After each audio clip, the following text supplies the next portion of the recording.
მე-12 ნაბიჯი. მივეღწიეთ რა სულიერ გამოღვიძებას, სადაც მიგვიყვანა ამ ნაბიჯებმა, ვცდილობდით მიგვეტანა ჩვენი იდეების აზრი სხვა ადამიანებამდე და გამოგვეყენებინა ეს პრინციპები ყველა ჩვენს საქმეში.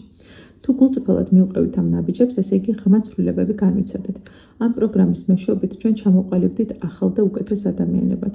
თვითშეფასების რისკზე წასვლის მზაობით, სხვებთან გახსნილობითა და გულწრფელობით, ასევე ჩვენი უმაღლესი ძალისადმი დანებებით, ჩვენ პიროვნულად გავიზარდეთ და გამოჯანმრთელების გარკვეულ დონეს მივაღწიეთ.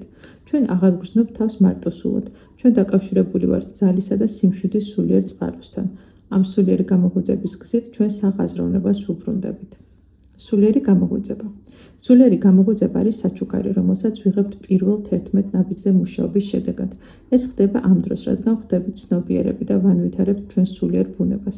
თითოეული ჩვენგანი ამას სხვადასხვაგვარად განვიცდით, რადგან ჩვენი ინდივიდუალური მოგზაურობა ამ ნაბიჯების გავლისას იყო სხვებისგან განსხვავებული. ზოგიერთი ადამიანი განიცდის უეცარ, დრამატულ სულიერ გამოღვიძებას.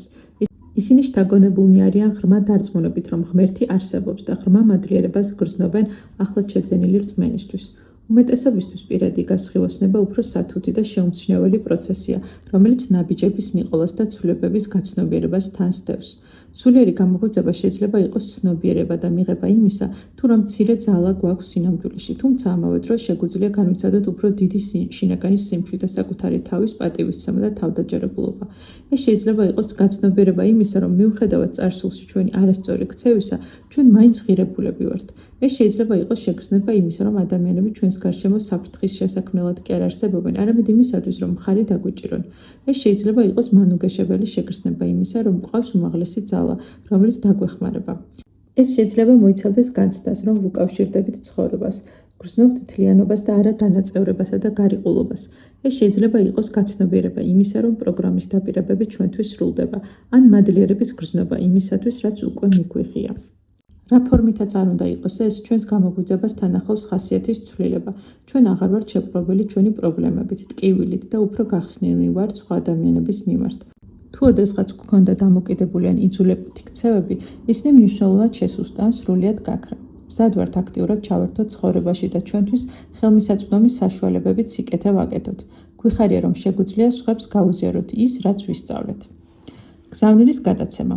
ჩვენ ვსწავლობთ, რომ საკუთარი პროგრესის გაზიარება და სხვების გამხნევება გვაძლევს მეტ გაგებასა და ზრდას.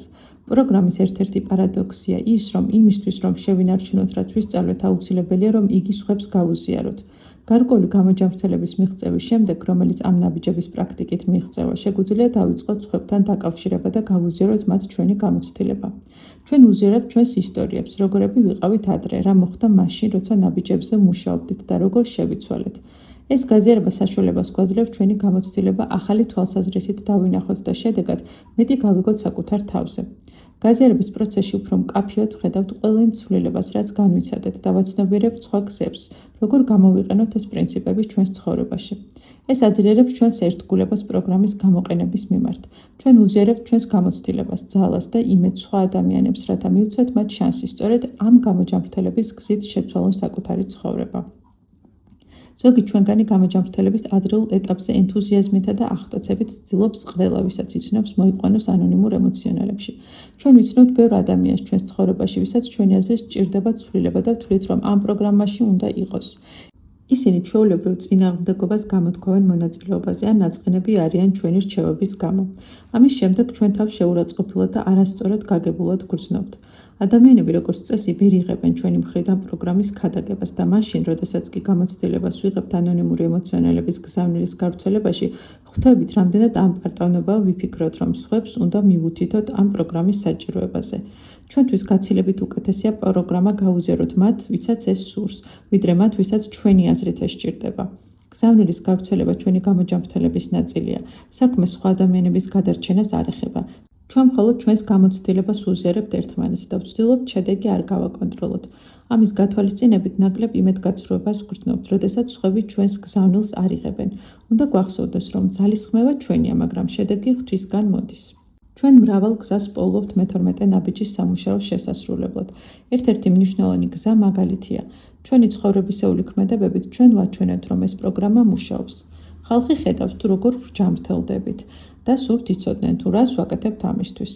ზოგიერთი წევრი დროსა და ენერგიას დებს მსახურებაში, რაც მათი ჯგუფებისა და მთლიანად ანონიმური ემოციონალებისთვის არის სარგებლის მომტანი.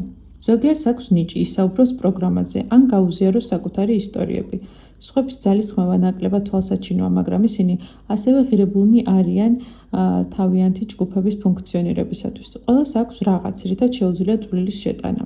ნებისმიერ შეუძლია პროგრამის ადრეულ ეტაპზე დაიწყოს მე-12 ნაბიჯის ამ ნაწილის მცირედით შესრულება და ამგვარად გამოსცადოს ანონიმური ემოციონალების საზოგადოებაში ჩართულობის ჯილდოები. გზავნილის გადაცემის რამდენიმე გზა. შეხვედრებზე დასწრება და სხვებთან გაზიარება. ახალი ადამიანების დახმარება, რომ თავი კომფორტულად იგრძნონ შეხვედრამდე და შეხვედრებზე დასწრების შემდეგ. შეხვედრების ოთახის მოწყობა და შემდგომი დასუფთავება.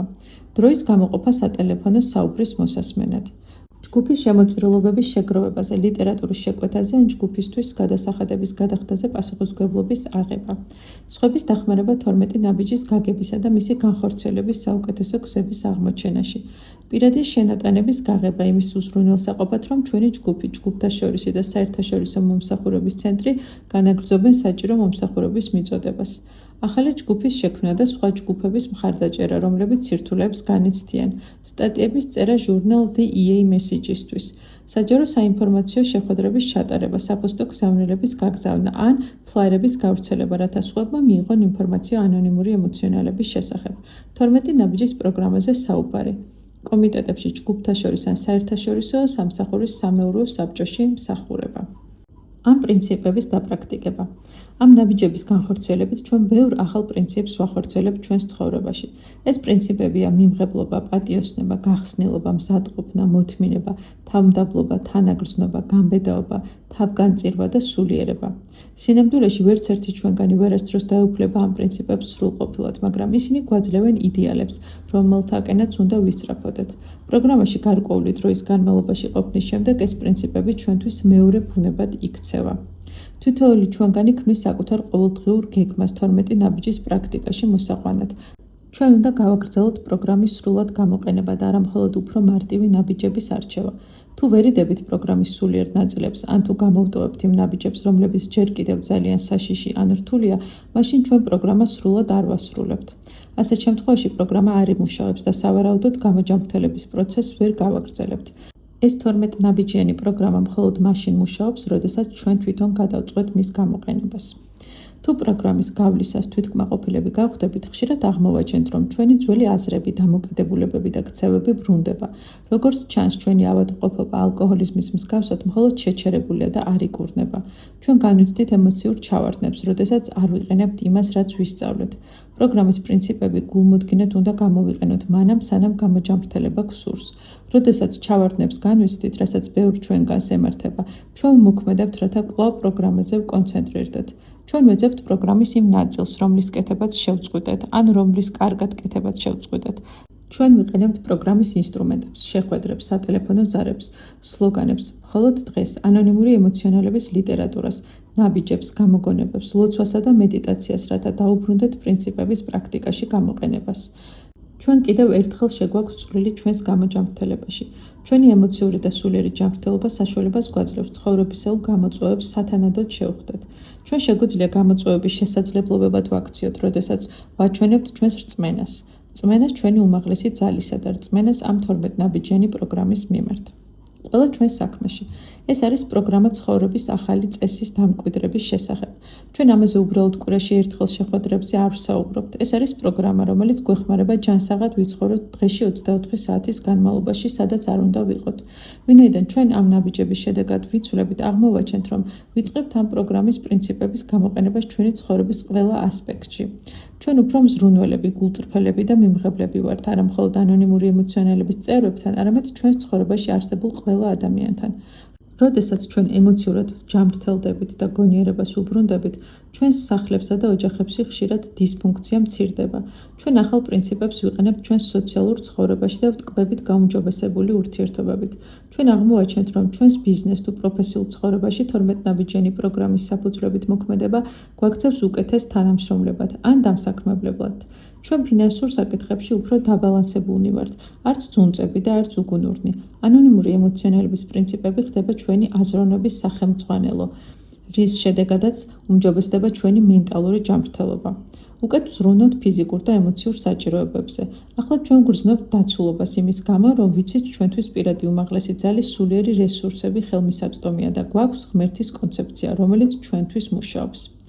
ბევრი ჩვენგან ირჩევს შეხვედრებზე დასწრების გაგრძელებას, მიუხედავად იმისა, რომ ახლა ბევრად უკეთესი ცხოვრება გვაქვს ვიდრე ძველად. გრძელვადიანი წევრობა გვეხმარება შევინარჩუნოთ ის, რაც ვისწავლეთ და გვეხმარება გავაგრძელოთ ზრდა. ჩვენ გვახსოვს, სად ვიყავით და როგორები ვიყავით პროგრამამდე. ღვთისწყალობით დიდი საჩუქარი მივიღეთ. ჩვენ ვაგრძელებთ სხვების მსახურებას ანონიმურ ემოციონალებში, რაც მადლიერების გამოხატულება იმისათვის, რაც მივიღეთ. გვახსოვს, რომ როდესაც ანონიმურ ემოციონალებში პირველად მოვედით, ვიღაც იყო აქ, ვინც დაგვეხმარა და გვსურს, რომ პროგრამა ასევე ყოველთვის ხელმისაწვდომი იყოს ყველასთვის, ვისაც სურს.